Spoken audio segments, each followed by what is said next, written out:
Hello friends, welcome to my channel Arunachal Creations. ಎಲ್ಲರೂ ಹೇಗಿದ್ದೀರಾ?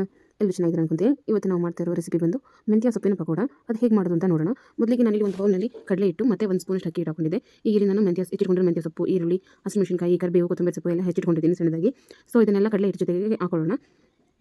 ಕಡಲೆ ಹಿಟ್ಟು ಬೌಲಲ್ಲಿ ಎಲ್ಲನೂ ಹಾಕೊಂಡು ಈರುಳ್ಳಿ, ಮೆಣಸಿನಕಾಯಿ ಎಲ್ಲ ಹೆಚ್ಚಿಟ್ಕೊಂಡಿರೋದನ್ನು ಹಾಕೊಳ್ಳೋಣ. ಮೆಂತ್ಯ ಸೊಪ್ಪು ಎಲ್ಲನೂ ಈಗ ಹಾಕೊಂಡು ಇದಕ್ಕೀಗ ಅರ್ಧ ಟೀ ಸ್ಪೂನ್ ಜೀರಿಗೆ ಮತ್ತು ಅಜ್ವೈನ್ ಎರಡನ್ನೂ ಹಾಕೊತಾ ಇದ್ದೀನಿ. ಈಗ ಒಂದು ಚಿಟಿಕೆಯಷ್ಟು ಅರಿಶಿನ ಹಾಕೊಳ್ಳೋಣ.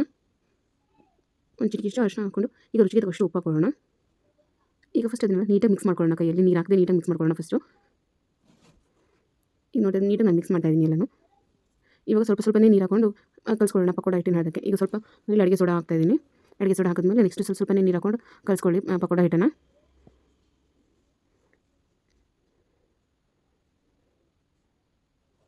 ನೀಟಾಗಿ ಕಲಿಸ್ಕೋಬೇಕು ಪಕೋಡ ಹಿಟ್ಟನ್ನು.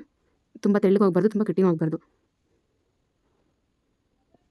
ಪಕೋಡ ಹಿಟ್ಟನ್ನು ಕಲಿಸಿಟ್ಟು ಸೈಡಿದೆ. ಇವಾಗ ಒಲೆ ಮೇಲೆ ಬಾಣಲೆ ಇಟ್ಕೊಂಡಿದ್ದೀನಿ. ಅದಕ್ಕೆ ಈಗ ಎಣ್ಣೆ ಹಾಕೊಳ್ಳಿ.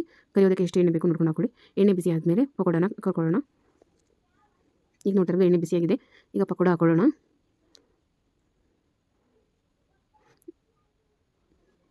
ನೀಟಾಗಿ ಒಂದೊಂದಾಗಿ ಮೆಂತ್ಯ ಸೊಪ್ಪಿನ ಪಕೋಡನ ಎಣ್ಣೆಯಲ್ಲಿ ಬಿಟ್ಕೊಳ್ಳಿ. ಪಕೋಡ ರೀತಿಯಲ್ಲಿ ಹಾಕೊಳ್ಳಿ ಎಣ್ಣೆ ಒಳಗಡೆ.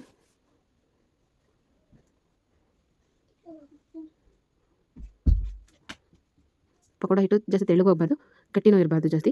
ನೋಡ್ತಾ ಇರ್ಬೋದು ಹೇಗಿದೆ ಅಂತ ಹಿಟ್ಟು. ಸೊ ಎರಡೂ ಕಡೆ ನೀಟಾಗಿ ಬೇಯಿಸ್ಕೋಬೇಕು. ಒಂದು ಕಡೆ ಬಂದಮೇಲೆ ಇನ್ನೊಂದು ಕಡೆ ನೀಟಾಗಿ ಬೇಯಿಸ್ಕೊಳ್ಳಿ. ಎರಡೂ ಕಡೆ ನೀಟಾಗಿ ಬೇಯಿಸ್ಕೋಬೇಕು. ನೀವಿನ್ನೂ ನಮ್ಮ ಚಾನಲ್ನ ಸಬ್ಸ್ಕ್ರೈಬ್ ಮಾಡ್ಕೊಂಡಿಲ್ಲ ಅಂದರೆ ಸಬ್ಸ್ಕ್ರೈಬ್ ಮಾಡ್ಕೊಳ್ಳಿ ನಮ್ಮ ಚಾನಲ್ನ. ಸೊ ಮೆಂತ್ಯ ಸೊಪ್ಪಿನ ಪಕೋಡ ಚೆನ್ನಾಗಿರುತ್ತೆ, ಹೆಲ್ದಿಯಾಗೂ ಇರುತ್ತೆ. ಮಕ್ಕಳಿಗಾಗಲಿ ಎಲ್ರಿಗೂ ಇಷ್ಟ ಆಗುತ್ತೆ. ಮಕ್ಕಳು ಮೆಂತ್ಯ ಸೊಪ್ಪು ತಿನ್ನಲ್ಲ ಅನ್ನೋದಾದರೆ ಈ ರೀತಿ ಮಾಡಿಕೊಡಿ. ಯಾವ ಮಕ್ಕಳು ತಾನೇ ಪಕೋಡ ಬಜ್ಜಿ ಬೋಂಡ ಅಂದರೆ ತಿನ್ನಲ್ಲ ಅಲ್ವಾ? ಎಲ್ರಿಗೂ ಇಷ್ಟ ಆಗುತ್ತೆ. ಸೊ ಮನೇಲಿ ಮಾಡಿಕೊಡಿ. ಈ ಮಳೆಗಾಲಕ್ಕೆ, ಚಳಿಗೆ, ಸ್ನ್ಯಾಕ್ಸ್ ಟೈಮ್ಗೆ, ಕಾಫಿ ಜೊತೆಗೆ, ಊಟದ ಜೊತೆಗೆ ಚೆನ್ನಾಗಿರುತ್ತೆ. ಸೊ ನೀಟಾಗಿ ಎರಡೂ ಕಡೆ ನೀಟಾಗಿ ಫ್ರೈ ಆದಮೇಲೆ ನೋಡ್ತಾ ಇರ್ಬೋದು ನೀಟಾಗಿ ಗೋಲ್ಡನ್ ಬ್ರೌನ್ ಕಲರ್ ಎಷ್ಟು ಚೆನ್ನಾಗಿ ಬಂದಿದೆ ಅಂತ ಪಕೋಡ. ನೀಟಾಗಿ ರೆಡಿಯಾಗಿದೆ ಇವಾಗ ಪಕೋಡ. ಈಗ ಇದನ್ನ ಎತ್ತಿಟ್ಕೊಂಡು ಬಂದಿರೋದನ್ನು ಈಗ ನಾನು ಇಲ್ಲಿ ಪಕೋಡನ ಸರ್ವ್ ಮಾಡ್ಕೊಂಡಿದ್ದೀನಿ ಪ್ಲೇಟಿಗೆ. ನೋಡ್ತಾ ಇರ್ಬೋದು ಮೆಂತ್ಯ ಸೊಪ್ಪಿನ ಪಕೋಡ ಸೂಪರಾಗಿ ಟೇಸ್ಟಿಯಾಗಿ ಗರಿಗರಿಯಾಗಿ ರೆಡಿಯಾಗಿದೆ. ಗರಿಗರಿಯಾದ ಮೆಂತ್ಯ ಸೊಪ್ಪಿನ ಪಕೋಡ ಮಾಡಿಕೊಂಡು ಬಿಸಿಯಾಗಿ ತಿನ್ನಿ. ವಿಡಿಯೋ ನೋಡಿ ಹೇಗಿದೆ ಅಂತ ಕಮೆಂಟ್ ಮಾಡಿ. ದಯವಿಟ್ಟು ಚಾನಲ್ನ ಸಬ್ಸ್ಕ್ರೈಬ್ ಮಾಡ್ಕೊಳ್ಳಿ. Thank you.